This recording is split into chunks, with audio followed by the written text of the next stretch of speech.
Madame Anne Buruniera pour le groupe Renaissance.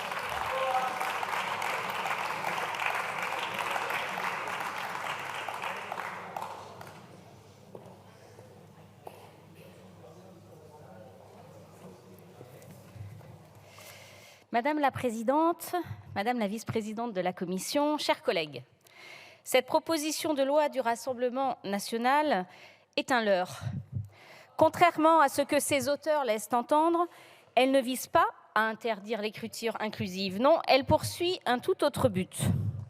Je veux donc commencer par rassurer toutes les personnes, et notamment celles atteintes d'un trouble 10, pour qui l'écriture inclusive pose des difficultés de lecture et de compréhension. Elles sont légitimement inquiètes du développement de l'écriture inclusive. Et comme je l'ai dit aux associations de personnes 10 de ma circonscription, notre groupe Renaissance sera toujours vigilant sur ce sujet. Mais comme je vous l'ai dit, le RN ne cherche pas à interdire ce que la plupart des gens entendent quand on parle d'écriture inclusive. Pour tout un chacun, l'écriture inclusive se confond avec l'usage du point médian ou du tiret médian suivi d'un « e », comme par exemple dans « habitant.e ». On voit bien ici la difficulté à lire et la divergence entre la forme écrite et la forme orale de ce mode d'écriture.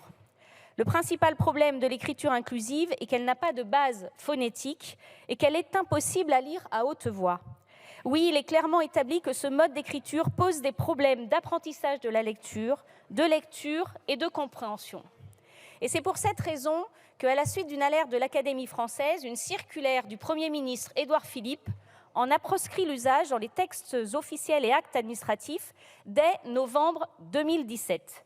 Et une circulaire du ministre de l'Éducation nationale en a fait de même dans les pratiques d'enseignement scolaire depuis 2021. Dès lors, quel est le véritable objet de cette proposition de loi ? On trouve un indice dès le début de la proposition avec la liste des cosignataires. La présentation des cosignataires est totalement inédite, puisqu'habituellement, il y a quelques députés en avant et puis les autres qui suivent par ordre alphabétique. Ici, ce n'est pas le cas. Dans la proposition de loi RN, on commence par les hommes et on finit avec les femmes. En commission, le rapporteur a été incapable de justifier cette pratique et pour cause. Ce détail est révélateur du projet politique réactionnaire et antiféministe dont découle cette proposition de loi. Un détail qui démontre un sexisme comme on en a rarement vu à l'Assemblée. Et en effet, si on lit avec attention l'exposé des motifs, on se rend rapidement compte que l'interdiction de l'écriture inclusive n'est qu'un leurre pour s'attaquer à la féminisation de la langue française. Notamment en interdisant la double flexion. Plus de mesdames, messieurs, françaises, français, lyonnaises, lyonnais.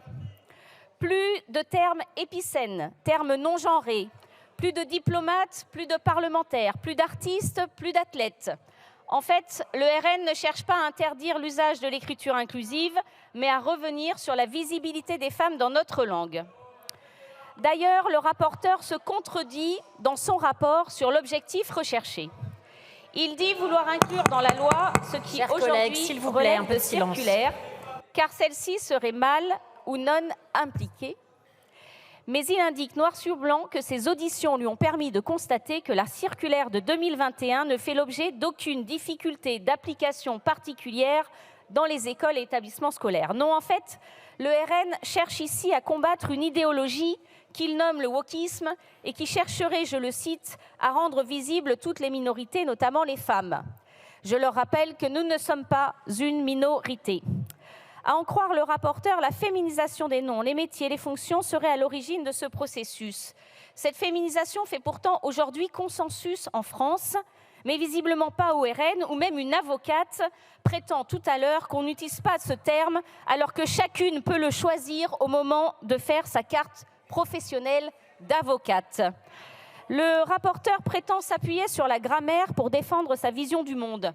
Nous n'allons pas avoir ici de débat de linguistes, mais sachez que tous les linguistes ne partagent pas les propos qui nous sont assénés ici sous forme de vérité. La dimension sexiste de la langue existe bel et bien. La langue est le reflet d'une société et elle évolue avec elle, ne vous en déplaise. La dénonciation de la dimension sexiste de notre langue est aussi ancienne que le féminisme, puisque dès 1792, elle était déjà dénoncée.